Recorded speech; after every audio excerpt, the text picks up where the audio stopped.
Moro has finally done it. He has finally succeeded in not only making one, but two wishes with the Namekian Dragon Balls. Wow, this arc keeps getting more exciting by the manga chapter. Last time, in Dragon Ball Super, Moro nearly lost to Majin Buu until his partner in crime Cranberry helped him escape by summoning the dragon Porunga.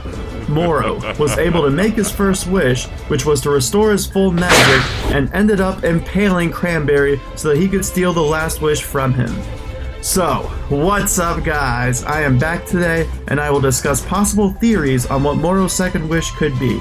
So, let's jump right into it. I don't think you heard me.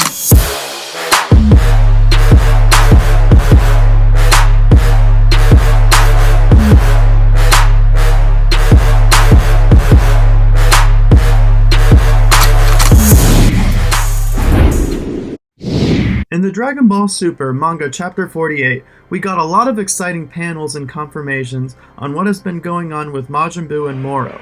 It seemed odd that Majin Buu was all of a sudden able to overpower a being that has already absorbed Goku and Vegeta's energy, where before, he could not even stand up to Super Saiyan God. In my last video, I talked about how Majin Buu could potentially control God Ki and reach his full potential now that he has the memories of Daikaioshin unlocked, which in this chapter was finally confirmed that Majin Buu did indeed reach his full potential with the memories of the Grand Kaioshin unlocked, and this is the same reason for why he received a tremendous increase in battle power. But out of all the things we have witnessed, the number one question us fans have is what did Moro wish for?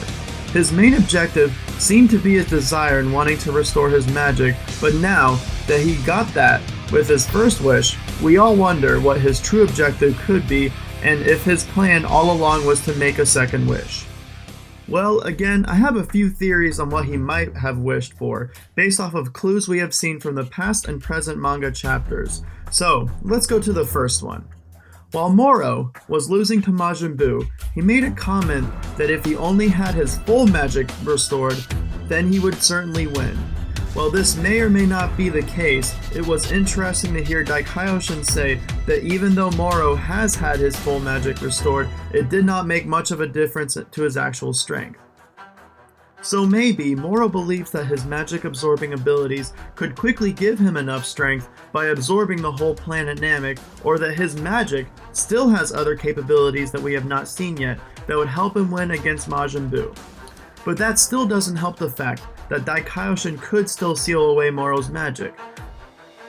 So when we think about what Moro's wish could be, we gotta think, what would a being that only feared one person wish for in his case? It logically makes sense for Moro's second wish to be to protect his magic from being sealed or to be immune to Daikaioshin's magic sealing ability. If you think about it, and I even talked about this in the last video I made in Dragon Ball, tricks that are already used once usually do not succeed twice.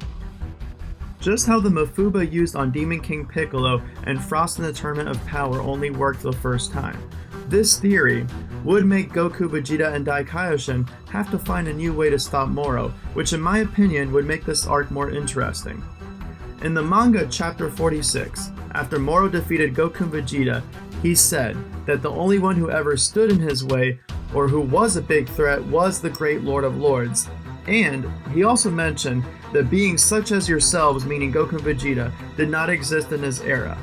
So based off of those phrases, he likely never met Beerus or Whis, and likely has not heard of the other gods of destruction, Zeno, or the angels. Daikaioshin is a god, so if Moro believes that he is the only threat, then he would certainly be surprised if he ever met Beerus or Whis, or Zeno.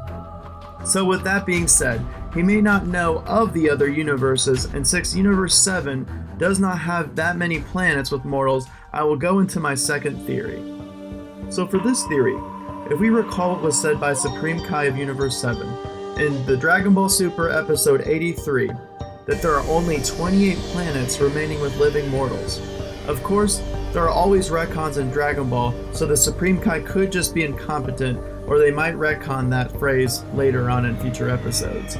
But If we base this second theory I have from what the Supreme Kai said, then it is probable for Moro's second wish to be to restore all the mortals that have ever existed since time immemorial, so that Moro can continue absorbing more life and continue to get stronger.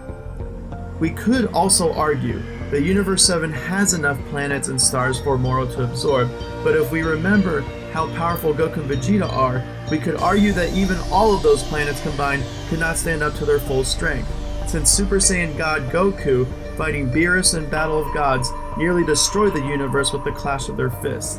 And even Kefla mentioned during the Tournament of Power in her Super Saiyan 2 form that with this power bubbling within her, she could destroy a universe in one shot. Also, Moro could simply be bored with little life left to absorb, so that could be another incentive to make this wish.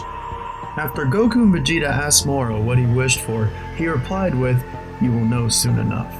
These words made it seem like Moro will reveal something horrible that most of us are not expecting.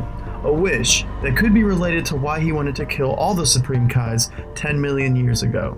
So for the third and final theory, it could be possible that Moro's not alone. We know he is open to having allies and only uses them like Cranberry until the job is done. Moro was even uncertain if Porunga, the Namekian dragon, could grant this last wish. So perhaps Moro's hidden agenda is not just to restore himself, but also someone else. Perhaps Moro knows that even if he absorbs all of planet Namek, it still may not be enough to stop Daikaioshin, Goku, and Vegeta. Maybe Moro, like Bibbidi and Bobbidi, wants to restore an even greater evil, where we have the classic Dragon Ball bait and switch like we had in the Android arc, where Cell, instead of the androids, ended up being the main antagonist. This arc has been moving very fast, and it seems odd that we have already reached its climax with Moro succeeding in making his wishes. Perhaps Moro's true hidden agenda has come to fruition and will be introduced to a new villain or evildoer that has been sealed away for over 10 million years.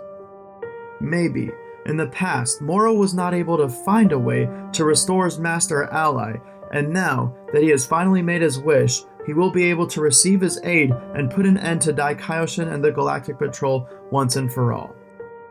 If Moro did use his wish to bring back someone or something, who or what could it be? Did he revive or free a demon from the demon realm that he worships, or did he revive his old master that showed him his evil ways?